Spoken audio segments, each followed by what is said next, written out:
things that you can change.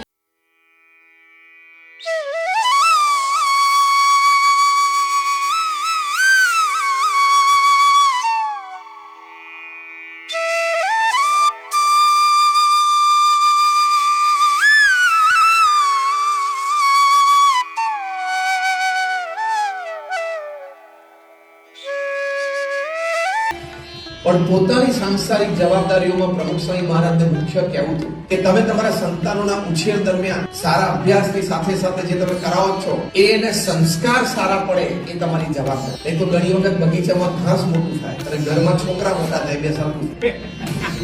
કેવી રીતે? તો અઠવાડિયે એક વખત જેમ લોન મેં મોડ કરી નાખે ઘાસ, એમ અઠવાડિયે એક વખત છોકરાને બોલાવીને પૂછી લે, સ્કૂલે ગયો તો ક્યાં, ટ્યુશનમાં ગયો તો ક્યાં, એક્ઝામ ક્યારે તો પપ્પા હમણાં નથી, ક્લાસમાં કોઈ ફરિયાદ હતી તો કે ના, નેબરહુડમાં તો કે ના, સારું જા. પેલો પીએસઆઈ પોલીસ સ્ટેશનમાં બોલાવીને પૂછતો હોય ને એવું થઈ જાય. કેર, કન્સર્ન એન્ડ કન્સિડરેશન, સંસ્કાર જ અગત્યની વાત છે. એ સંસ્કાર હશે. પ્રમુખ સ્વામી મહારાજનું એક મનન વર્ડ ટુ વર્ડ નહીં, લેટર ટુ લેટર તમને કહું. પ્રમુખ સ્વામી મહારાજ કહેતા કે તમે તમારા સંતાનોને સંસ્કાર નહીં આપો તો એક દિવસ એવો આવશે કે તમારે સંપત્તિ અને સંતતિ બે ખોવાનો વારો આવશે. અને આપણે જોઈએ છીએ કે સમાજમાં એ બધું થાય.